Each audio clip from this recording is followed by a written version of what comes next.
The overall goal of this procedure is to demonstrate how to manually synthesize oligopeptoids and how to analyze their monomer sequence by using mass spectrometry techniques.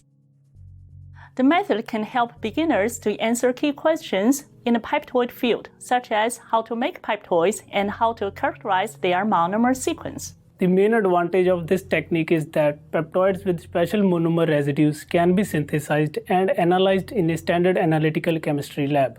Even though this method focuses on oligopeptoids, it can also be applied to other systems, such as peptides and oligonucleotides. Generally, individuals new to this technique will struggle, because achieving optimal mass spectrometry conditions is difficult without visual demonstration.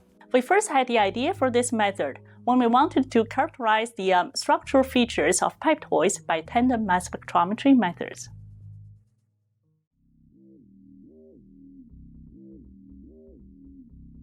First, weigh out 84 milligrams of zinc amide resin and add it to a 10 milliliter polypropylene solid phase reaction vessel. Then, insert a plunger into the vessel.